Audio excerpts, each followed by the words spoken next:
semua keadaan jiwa kita, hati kita, perasaan-perasaan kita sudah lebih dulu bahkan pernah dirasakan oleh Nabi Muhammad SAW. Kalau Anda pernah gelisah, Nabi dulu pernah gelisah. Kalau Anda bahagia, Nabi juga pernah bahagia. Kalau Anda merasakan kekhawatiran, Nabi dulu pernah khawatir.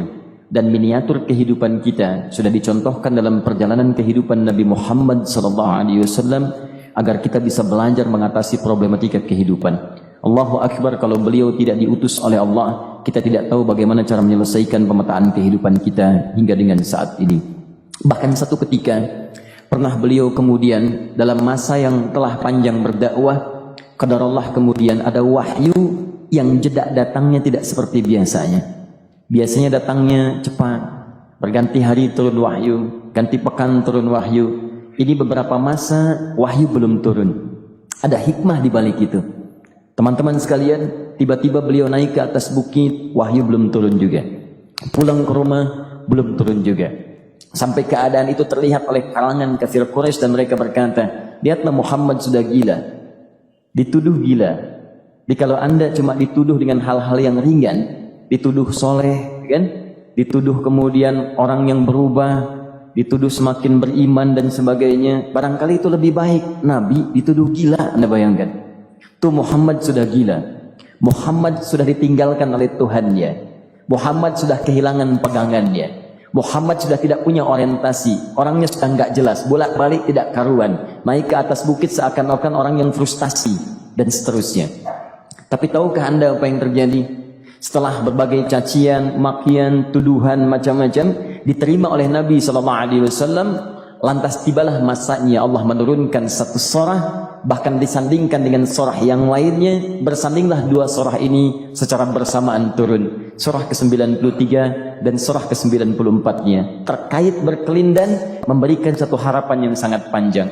Kata Allah, wadduha wal-laili idza saja ma wadda'aka rabbuka wa ma qala walal akhiratu khairul laka minal ula walasawfa yu'tika rabbuka fatarda alam yajidka yatiman fa'awa wa wajadaka dhallan fahada wa wajadaka 'ailan fa'aghna fa ammal yatima fala taqhar wa ammas sa'ila fala tanhar wa amma bi ni'mati rabbika fahaddits. Ya Muhammad, saya bersumpah dengan waktu duha. Kalau kita baca dengan ilmu balaghahnya, itu bukan sekedar sumpah mengilustrasikan waktu duha. Karena di ilmu balaghah itu nanti ada 3 turunan ilmu. Ada disebut ilmu ma'ani, ilmu mencari kata-kata sehingga ungkapannya sesuai untuk disampaikan. Mana kata-kata yang tepat untuk disampaikan dalam konteks yang ingin dibicarakan. Itu ma'ani namanya. Kemudian setelahnya ada ilmu bayan, bagaimana mengemas kosakata yang bagus ini sehingga bisa disampaikan dengan jelas, orang tidak bingung menerimanya, paham maksudnya. Kemudian setelah itu kadang-kadang jelas kalimatnya, tapi kedengarannya tidak indah. Woi, rapatkan, woi, apa belum paham juga? Rapatkan sah. Memang jelas, tapi nggak ngenakin. Maka bagaimana caranya disampaikan dengan jelas, tapi hati kita terasa nyaman, memuji. Rasanya nyaman diserahkan kepada Allah, tapi ada kebahagiaan, disampaikan tidak terasa tergurui, diperintahkan serasanya diberikan jalan untuk mendapatkan kebaikan. Maka yang ketiga disebut dengan ilmu badi' namanya. Ilmu menghiasi kalimat yang disampaikan sehingga terasa dengan nikmat. Turunannya nanti ada majaz namanya. Mengambil sebuah kalimatnya untuk diposisikan pada kalimat yang nyaman disebut dengan kinayah turunannya. Maka teman-teman kata Allah, wadduha. Diterjemahkan demi waktu duha, bukan sekedar waktu duha, karena duha itu ada cahaya yang indah, dirasakannya enak. Antum keluar waktu duha kan enak tuh, berjemur, kata orang Sunda moyan gitu kan, datang, bahkan sampai dianalisis ada vitamin D-nya bisa terasakan, ya. Kemudian setelah itu ada kenikmatan, enak suasananya, seakan-akan dunia milik sendiri, yang lain numpang. Wah, nyaman keluar itu. Baik, jadi wadduha itu ingin bersumpah mengilustrasikan waktu kenyamanan yang pernah dilalui. Kalau dalam bahasa tafsir yang luasnya, saya bersumpah Muhammad, demi segala kenikmatan yang pernah engkau rasakan dalam hidupmu, seperti engkau merasakan cahaya duha itu. Engkau pernah senang, saya bersumpah dengan kesenanganmu. Engkau pernah tenang, saya bersumpah dengan ketenanganmu.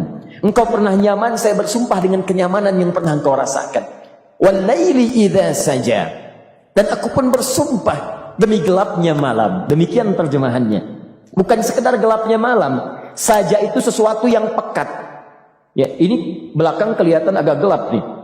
Untuk memberikan proyek, kesini aja Pak, saya cuma ngasih contoh ini. Contoh, saya bukan mengeluh, bukan, ingin memberi contoh. Ya, contoh pada ilustrasi yang mau saya sampaikan. Nggak apa-apa, biarkan saja. Saya mau contoh kasih kata saja. Ya, ini belakang agak gelap untuk memproyeksikan cahaya ke sini. Tapi yang mau saya sampaikan, kalau gelapnya begitu pekat, semua cahaya ini nggak ada. Cahaya nggak ada nih, sama sekali tidak kelihatan. Saya mau tanya pada Anda, beraktivitasnya mudah atau sulit? Mudah nggak menemukan sendal Anda di luar? Belum tentu. Menemukan jalan keluar pun belum tentu mudah. Anda mesti meraba-raba jalan. Anda mesti kemudian melihat sesuatu dengan pandangan mata hati Anda. Raba, dan sebagainya. Sampai menemukan jalan itu pun belum tentu benar. Itulah yang disebut dengan gelapnya malam saja pekat. Kadang-kadang ada orang yang menghadapi satu kesulitan yang pekat. Suasananya siang. Cuman karena masalahnya begitu pekat seakan-akan membuat diri dia gelap. Jalan susah, limbung gitu. Kenapa gelap ya? Padahal terang. Karena masalah menggelimuti dirinya seakan-akan dia diselimuti masalah yang gelap. Bimbang dia. Makan gak enak, minum gak nyaman, dan seterusnya. Ya, biasanya makan ayam tenang, ini dikasih yang lebih enak juga rasanya pahit. Gak enak zamannya. Maka kalau kita ilustrasikan dalam suasana tadi Muhammad, saya bersumpah, engkau pernah hidup nyaman, ataupun engkau mengalami masalah yang sangat pekat dalam kehidupan. Engkau alami sesuatu yang dahsyat sampai engkau bingung, bimbang, pekat, mereka menuduhmu dengan macam-macam. Ma wadda'aka rabbuka wa ma qala. Saya pastikan kepadamu, dalam keadaan nyamanmu seperti dulu ataupun engkau bimbang seperti sekarang, Tuhanmu tidak akan pernah meninggalkanmu ataupun menuduhmu gila. Orang-orang yang dekat dengan Allah Subhanahu wa taala, maka Allah akan menjaganya baik dalam keadaan yang tenang dan nyaman ataupun dalam kesulitan yang luar biasa. Walal akhiratu khairul laka minal ula. Nanti saya akan tunjukkan kepadamu, jika kamu telah tabah dan sabar menerima cacian mereka, menerima tuduhan mereka, nggak apa-apa, ini kan muqaddimah. Masa kamu masih panjang. Kamu masih panjang dalam berdakwah, kehidupan kamu masih panjang membawa tugas dan misi. Kalau kamu belum bersabar pada yang sekarang, bagaimana dengan yang di masa depan? Tapi saya pastikan kepadamu, jangankan yang seperti ini, masalah pekat yang paling hebat pun kamu akan hadapi, yang membuat kamu sedemikian sulit lebih daripada ini, yakinkan pada jiwamu, aku tidak akan pernah meninggalkanmu. Ini prinsip dalam kehidupan kita. Jika Anda menggantungkan hidup kepada Allah, Anda bersandar dengan baik kepada Allah, maka ayat ini akan mengatakan, teman-teman sekalian, Allah tidak akan pernah meninggalkan Anda dalam setiap kehidupan Anda. Nanti, sekarang perjuangan, kata Allah, walal akhiratu khairul laka minal ula.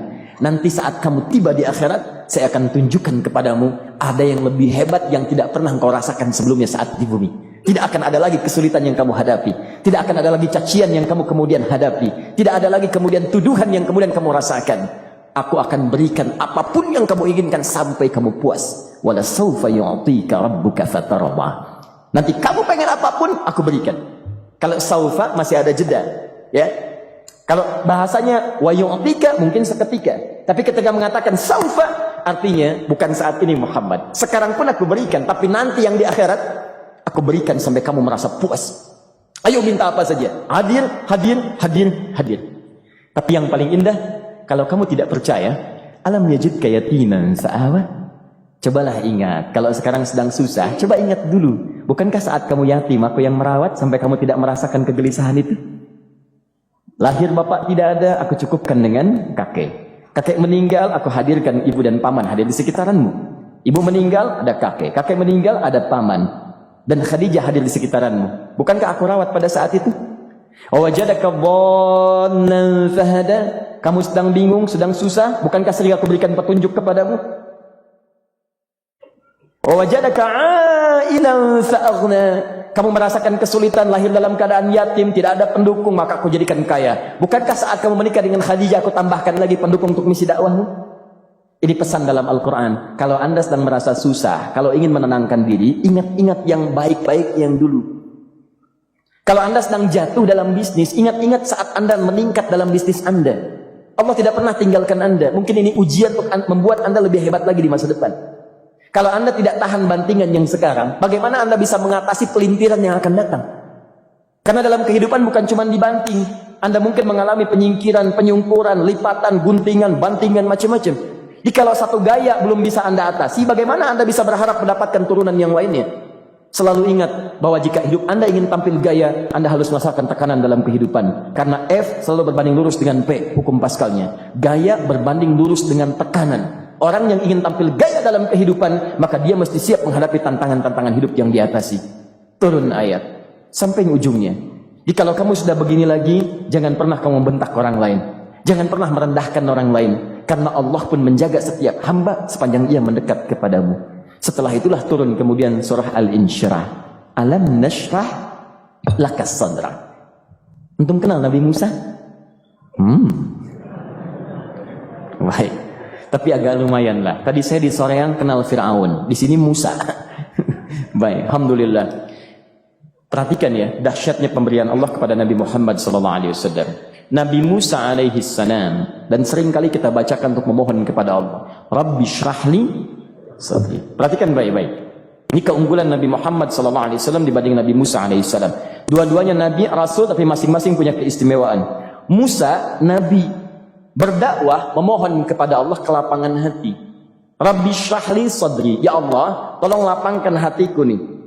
Kenapa mesti lapang? Karena pasti Musa merasakan nih, saya tahu betul karakter Fir'aun. Belum apa-apa sudah memaki.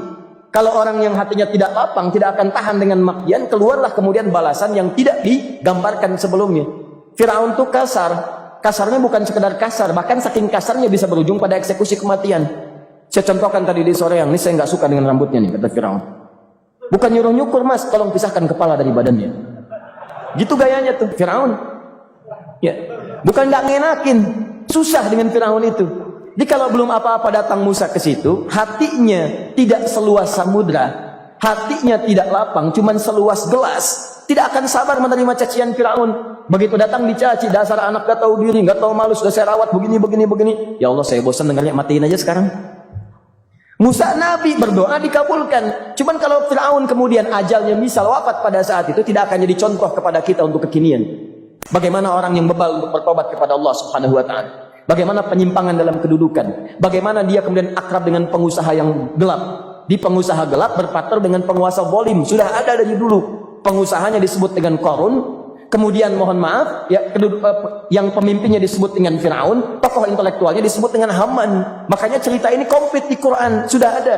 Di setiap persoalan dalam kehidupan masyarakat disebabkan tiga hal yang berkolaborasi. Kalau bukan penguasa zalim, berpartner dengan pengusaha gelap, ditopang oleh intelektual yang sembrono. Itu persoalan. Jadi kalau ada sekarang intelektual menyalahgunakan kepintarannya, dia terlambat, sudah ada Haman dulu. Dan gak usah bersaing, dia bisa bikin piramida, Anda belum tentu bisa membuatnya. Kalah Anda, masih kalah hebat. Ya, jadi kalau dititipkan sesuatu jangan disimpangkan.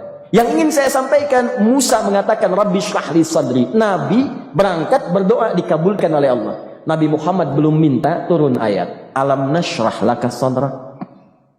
Yang ini minta Rabbi syrahli sadri. Nabi Muhammad alam nashrah laka sadra. Muhammad mulai dari peristiwa sehingga engkau akan lebih sabar lagi menerima tantangan-tantangan dakwah. Mulai sejak itu jangankan dimaki, dilempar batu di Taif. Dari Mekah pergi ke Taif dengan Zaid kemudian. Sampai di Taif mendapatkan sesuatu yang tidak dibayangkan sebelumnya. Kalau cuma dihentikan saat mengajar, wajar. Ini dilempari batu. Anda bayangkan? Bisa kebayang nggak? Lempari batu tuh. Dilempar. Zaid jadi tameng, berdarah-darah, kemudian mundur, beristirahat di bawah tepian pohon. Begitu beristirahat, datang malaikat penjaga dua gunung. Turun malaikat dengan kesal mengatakan, Ya Rasulullah, mud yadaika ilas sana. Ya Rasulullah, angkat tanganmu ke langit, minta kepada Allah, aku angkat dua bukit di Taif, aku himpit keduanya. Aku himpit penduduk Taif dengan dua bukit itu. Apa jawab Nabi? Karena sudah mendapatkan kelapangan, ketenangan, belajar dari peristiwa-peristiwa tadi, indah jawabannya. Lah, katanya, tolong jangan lakukan. Innahum qaumun la ya'lamun. Mereka belum paham saja. Mereka belum mengerti. Tolong jangan lakukan. Aku bermohon kepada Allah. Boleh jadi nanti di masa depan akan ada hamba-hamba terbaik yang lahir dari bumi Taif ini. Kemudian beliau berkata, Rabbi, ila man takilluni? A'ila qaribin yu'limuni am ila ba'idin yu'dhini fa ana radin ma lam taghdab ilayya. Ya Allah, kemana lagi engkau akan utus aku untuk berdakwah setelah peristiwa ini? Apakah tempatnya lebih dekat aku jangkau sekarang, tapi di situ aku akan disakiti lagi? Ataukah jaraknya masih jauh, tapi di tempat itu aku akan dizalimi lagi?